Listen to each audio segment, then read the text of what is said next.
They say, who is they? But anyway, whoever they are, they say that this is one of those stages that you cannot skip. You cannot miss it. Definitely. When you're in med school. It's true. When you have a problem, you have to consult. Who do you see? Consultant. In other words, individuals who've completed the Masters of Medicine program, we call them consultants. That's for the non-medical listeners of our podcasts. They're very senior people. When I got to first year, and I'm in the anatomy lab, and I'm seeing these guys walking around with gold name tags. Yeah, for medical students, usually red. It's red. Yeah, and now we're seeing people with gold name tags. And I'm just like, okay. Yeah. You know, the interactions that some of these guys have with the senior doctors makes them veer away from practicing medicine very early. The guys in their training are very chill, very nice.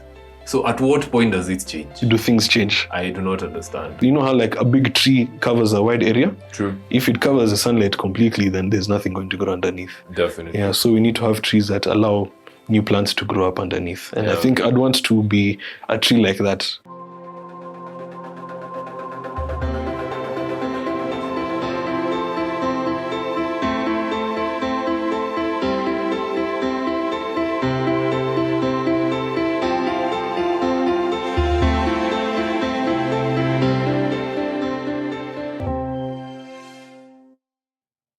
Greetings and hello.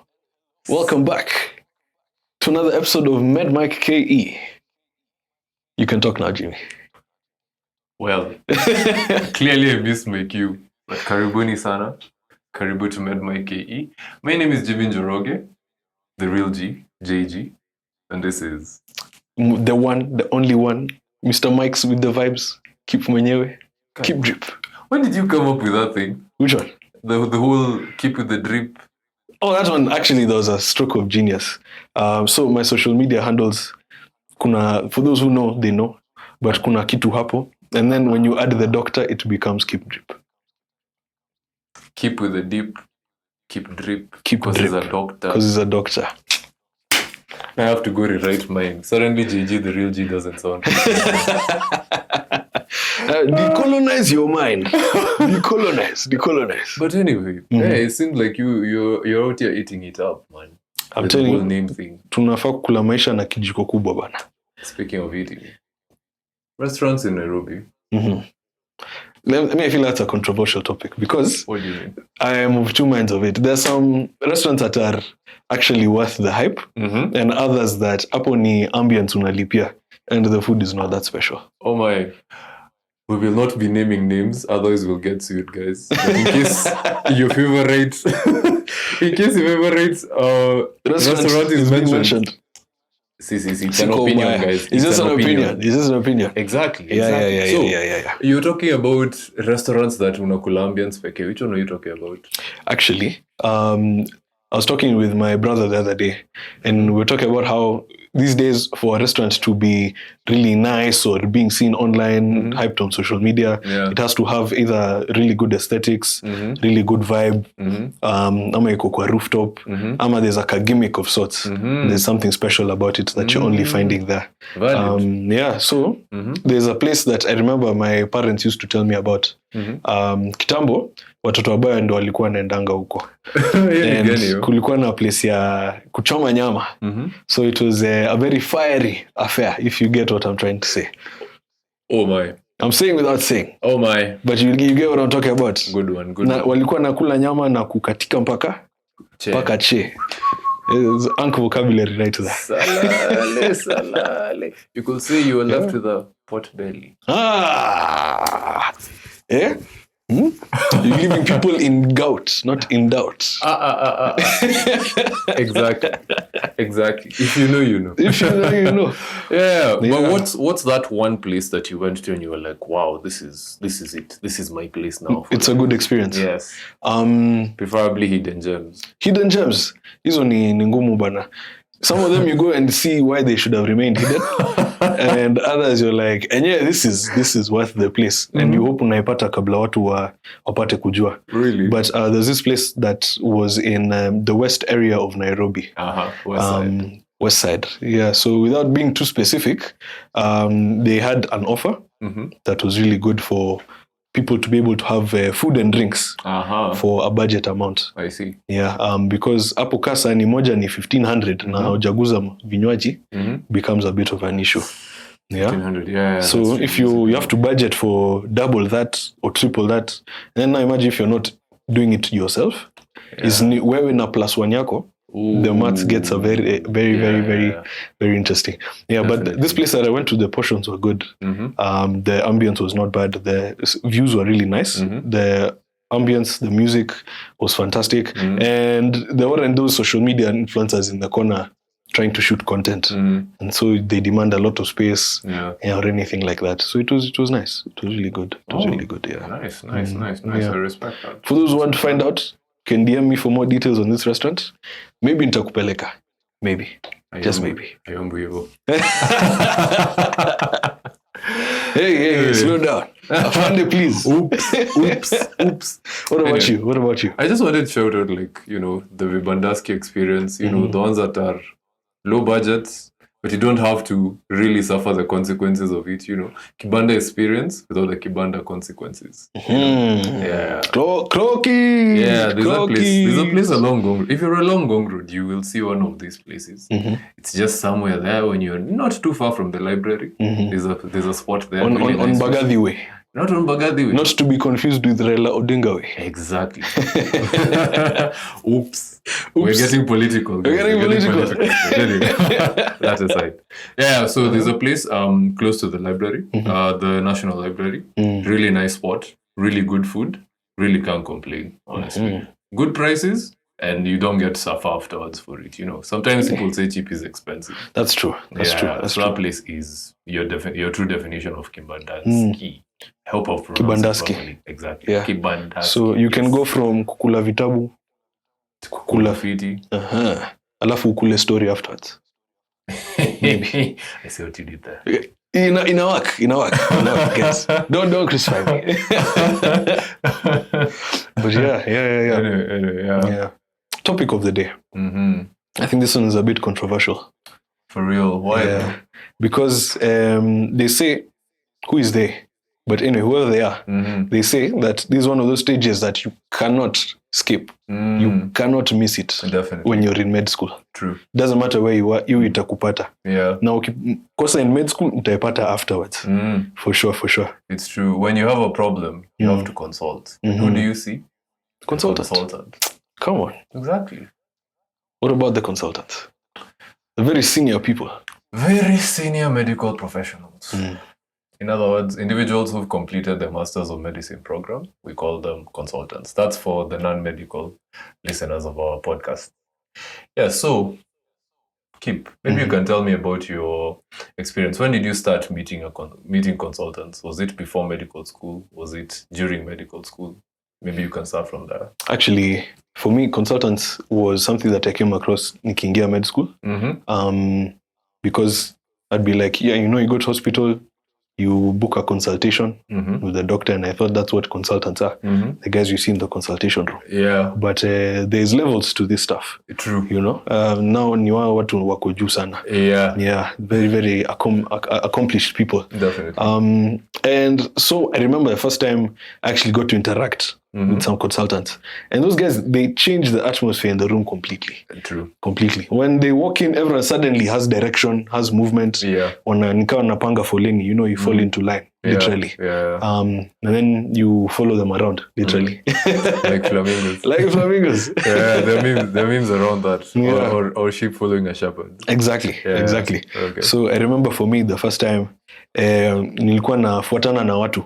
And I was like, okay, this is interesting. Let's see what's happening over here. There's one person who, and I remember the consultant at the time, they had a very soft voice. So everyone is following them and trying to be around them, but you can't hear what they're saying. It's true. So you're just like, okay, so do I try and squeeze? Do I try and get close? What do I do? And then you have the situation where they've come to the hospital, they're seeing the patients. So they see this patient, move on to the next. Yeah. The next one, what are we doing here?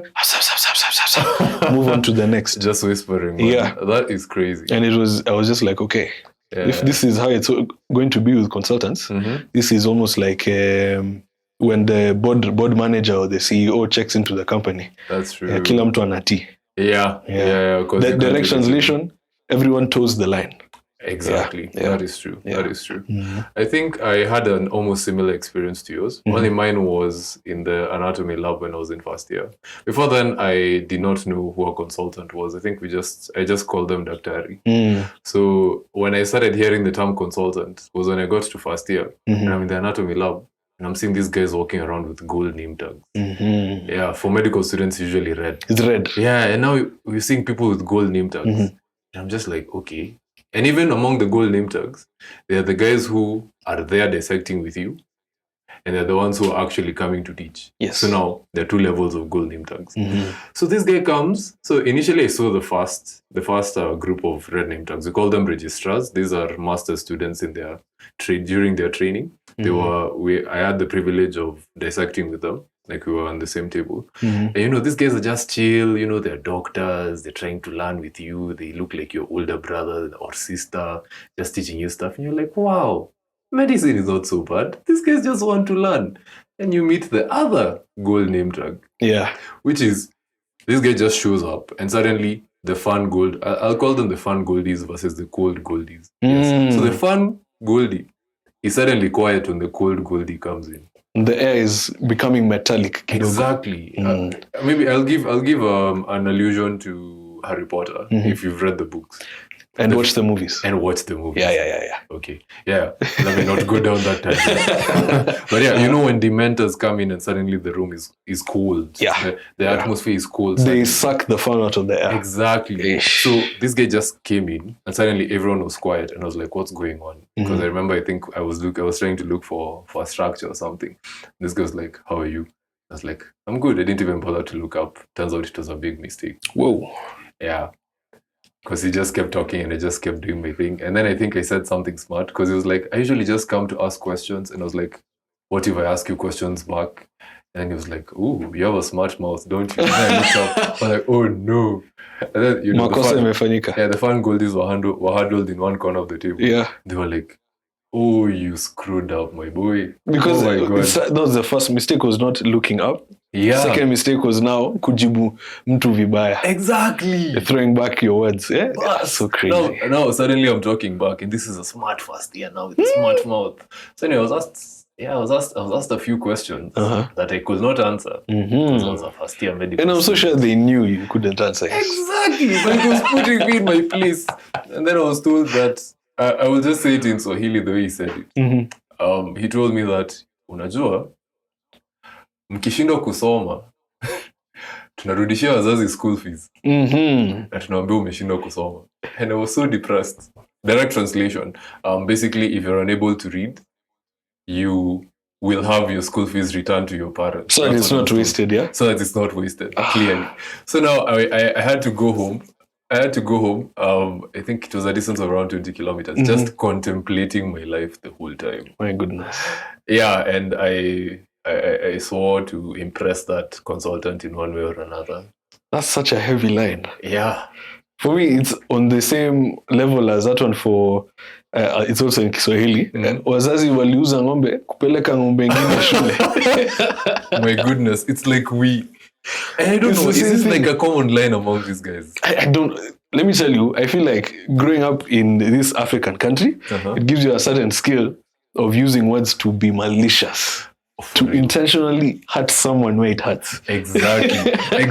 It's like it's like a prerequisite. Yes. You should have tough skin and you should be able to dish it out as much as you can take. If not more. Exactly. Yeah. And I was trying to understand, where did it go wrong? Because the guys in their training are very chill, very nice.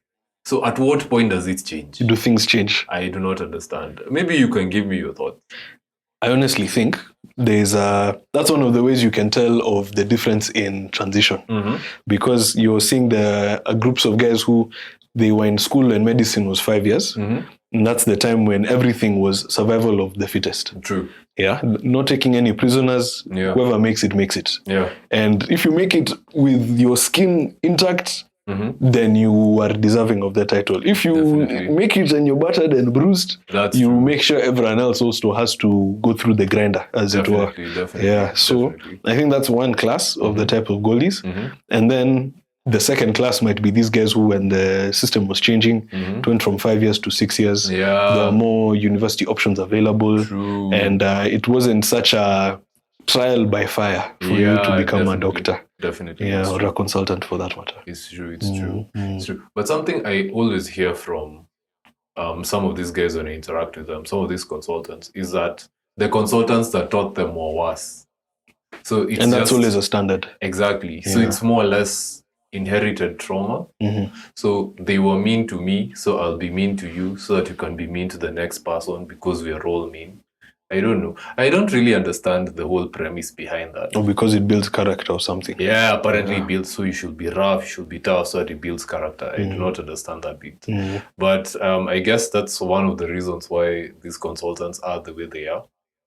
But yeah, I think that's one of those odd things where you're just like, we can't fix it, but we can be better when we are consultants ourselves. Yeah. So maybe we've been focusing on the negative aspects too much. Maybe Actually, you can tell me, that's a good point. Yeah, maybe you can tell me, what was that moment where, like, you had a really good experience with a consultant and you really found yourself looking up to them, being like, wow, I want to be like this person someday. Actually, that's an interesting thing you've mentioned, because I was recently having a conversation with a colleague of mine, and we were talking about how, especially the more advanced you get in medicine, the more you realize how little you knew before. True. You know? Yeah. And then, because we're all human, you can end up forgetting that some people are not as knowledgeable. True. Or they're naive, innocent. Yeah. And then now, when you start getting a bit mean, it becomes ignorant, blissful, those sorts of things where you're blaming them for their lack of knowledge. Yeah. But there was this time when I was in a hospital ward, and we were interacting with the senior consultants, and they were asking me, based on a case this was in the maternity ward. So we were talking about cases of risk of hypertension in pregnancy, and how it follows, the side effects, risk of complications, and whatnot. And I'd done my reading because I'd had a patient who had hypertension. I'd done my reading, we'd had a lecture on it. So to me, it felt like I was just spotting out stuff that we've just learned recently. But the doctors were saying that this is, the more they're hearing, they're saying, continue. Okay, it seems like some students are reading. And for me, that was the first time I was thinking I've ever been given a compliment by a doctor in the ward round. Wow. In terms of people. Yeah. And then now when I was just trying to explain myself, you just, no, I mean, we've just learned it. Some doctor told me, shh. You've done enough. You've said enough. Just accept, keep quiet, and remember this compliment, because they're extremely rare. Exactly. So I was just, for me, that at a moment had stuck with me. Wow. That's amazing. One of a kind. I can't say that many people who got similar to that, actually. Similar compliments. Yeah. True, definitely. For me, my experience with a consultant was actually outside the ward. So I was in a camp somewhere. We were doing a medical camp somewhere in Narok. It's a really dry place. Most people make fires using firewood. So I was in the process. I was trying to start a fire. Now, this is one of those skills that most people learn in scouts. So here I was learning as a 23-year-old adult.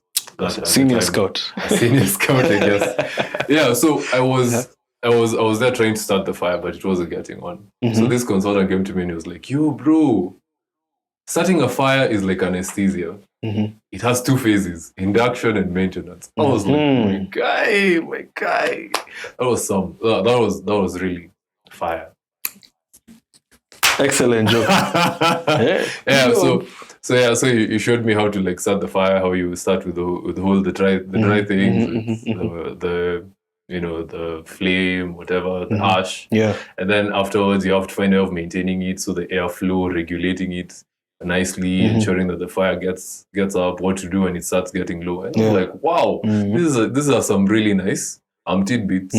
And then I came to meet him in the ward afterwards. And I found that he had the same personality and the same character while teaching. Really? Yeah, so not only were we discussing the knowledge, the theory bit. Yeah. I was trying to put in an IV line, and here he was Teaching you the same way, teaching me the same way, telling me experience. this is how you go in. It's like an aeroplane. An aeroplane doesn't go in, Immediately, yeah, exactly. At a 90-degree angle, it has to go in at an acute angle. It needs to land slowly. You need to know how you feel when you're getting inside on the runway. You start seeing that backflow, what to do with the needle. And I was like, wow, this is such a good guy. I really hope I'm able to teach as well as he is.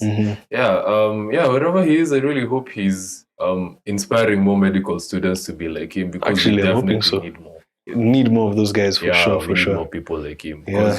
Medicine is wholesome. Yeah. There's a practical bit and there's a theory bit. It's not enough to just expect someone to be on your level. Yeah.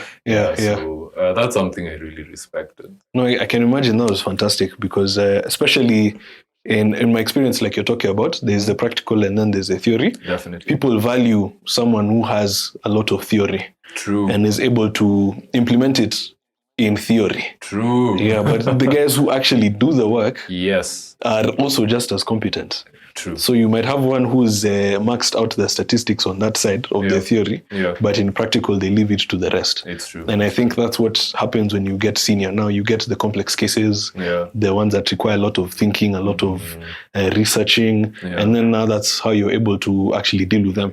But when you're at the baseline, at the beginning, you have to have a good balance of both. True. You have to 6-7. You have to have a good balance of both. 6-7. Completely. Maybe even Gen Alpha. Oh yeah, the Gen Alphas. Oh my god. We're getting unk. Are we old, bro? We're getting old, bro. We're getting so old. Oh my god. Good enough. Yeah, so I feel like getting people who are able to teach in that manner, it's very rare. Okay. It's very rare. What do you think the future of being a consultant in medicine is looking like? Generally, the field of healthcare is getting very interesting. We're having a lot of people sort of diverting from the traditional path of medicine. Maybe to elaborate on what the traditional path is. Traditional path is get into med school, finish med school, do internship, get employed by the government, get enough money to start your own clinic. Some people call it a kiosk, basically, because you're a salesperson. Yeah. Get enough money to start your own kiosk, and then get so much money as do your masters, expand that kiosk, and live happily ever after. That's the traditional path.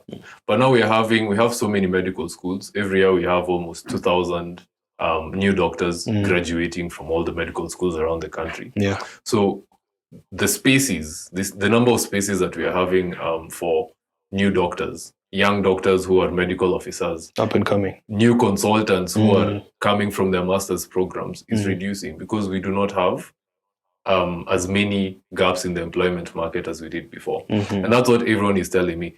Everyone that I meet tells me I should do USMLEs, try and find other opportunities in the US. But we see what our orange-haired guys doing over there. The world is changing. Exactly. Other people are telling me to leverage, to sort of pivot into tech, which is what I've seen. I have a lot of friends who are doing that kind. Actually, that's a serious point, because, the interactions that some of these guys have with the senior doctors makes them veer away from practicing medicine very early. True. Very early. So it's interesting like that you should mention that. Yeah, and I actually know a lot of guys who aren't even doing internship after they graduate. They're just, going to do MBAs and do tech. Yeah. So for me, what my path will be as a doctor is I'm trying to balance. I am passionate about research. So that's one of the things I'm looking to leverage going forward. I'm passionate about a bit of agriculture, not too much. When I say agriculture, I don't mean I want 20 acres of maize. I just need a small space. Yeah, exactly. I just need a small space with some goats, some rabbits, Yeah. So that as well, some avocados maybe, God willing. I'm thinking of tech, a bit of tech, specifically data science and how to leverage it in research. So those are some of the things I'm thinking of, in addition to what I'll do in consultancy. For that, I don't know what I want to do yet. But if it works out, in the next 10 years, maybe I'll be here as a guest. Who knows? That's what we hope for, actually. What's yours? What do you think your future is as a consultant? I think, especially for me, I have been having conversations with people. And of course, they mentioned that one of the things they'd like is to make sure we don't pass on trauma to the next generation. True. Yeah, so that making sure, like it's good to hear that you're still into medicine, you're still into research, and that your experiences with previous doctors hasn't pushed you away from this field. Yeah, it has. Yeah, because that would be terrible. And that's how you lose talent. That's how you lose. You talked about doing USMLEs, doing medicine outside. Brain drain is a serious thing. It is. It's a serious thing. It is. And not to be controversial, but me, I feel like, especially when you have a space where kuna watu wanakula pesa, there are people who are in senior positions and refuse to shift from there for really long periods of time. True. You stifle, you're not giving the grass time to grow. Yeah, and so it's just, you know how like a big tree covers a wide area? True. If it covers the sunlight completely, then there's nothing going to grow underneath. Definitely. Yeah, so we need to have trees that allow new plants to grow up underneath. And I think I'd want to be a tree like that in my consultancy. A tree that is tall and blooming, but gives guys space to grow. And maybe even grow taller than I've reached. Definitely. Yeah, because I think this is something I really appreciate. The only importance of knowledge and wisdom is in its practice. Ooh. So when you're able to put it into application and you see it actually helping people, and you can't help yourself only. You have to help others. You definitely have to help others. Yeah. So if you can put that knowledge, all that accomplishment, all those research papers you've written, all those hospitals you've worked in, all those papers that you have been credited in, if you actually put them into practice and help people, then you're making a difference. Yeah, and see title tu kwa jina that you're walking around unasema mimi ni mkubwa, you know. Are you sure you're not a chef, bro? Hey, I'm cooking. You're cooking, man. Actually, relax. Oh my Lord. Before I burn in the kitchen. This thing is fire. That is a lot. That is a lot of... Yeah. You're actually given a lot of heavy words over there. Knowledge and wisdom. I'm going to write that down somewhere. I appreciate it. Please give me the permission to plagiarize it, because I'm definitely going to include it in a speech. Go ahead. Knowledge and wisdom are only important in their practice. Oh my Lord, that one is fire. Yeah, Maze. I'm a bit of a scientist myself. A philosopher. Those who understand. If you get that reference, you get it. You get it. Yeah, big meme knowledge needed. Yeah, I feel like, especially for the topic that we've covered, we may have just even been scratching the surface. Definitely. I don't know how many people have had experiences that they maybe can't even talk about senior people in the field. But if you'd like to share with us, you can drop it. You can visit our social media pages. You can talk to us, give us our feedback, reach out to us on Instagram, on YouTube, Spotify, Apple Music. Yeah, karibu niseme Apple Podcasts. Apple Music, Google Podcasts. And tell us about your experiences being a young, aspiring medical practitioner dealing with senior people. Oh yeah, definitely. We'd love your engagement. Feel free to reach out to us. Give us your feedback on our podcasts. Give us new ideas as well. We welcome them. So feel free to reach out. And we'll probably even have an episode for that. Yeah, for sure. Sure. So as we conclude, we'd like to reach out and acknowledge the one, the only Daktari Online, one of the leading platforms of continuous medical education in Africa that also has multiple courses and CPD accreditation. Please check it out. And don't stay in your ignorance. Get that wisdom, get that knowledge, put it into practice. Exactly. I'd also wish to shout out our able team. We have one of our really helpful members of our team. We have Charity Nyabuto. She's behind the camera. Yeah, she's always here supporting us. Head of MedMic. I also wish to shout out Moses. Director of Production. DOP. Yeah, you see us here live and in living color because of Moses. Yes, sir. So makofi kwa Moses. Na kwa hayo machache. Catch you on the next episode. See ya.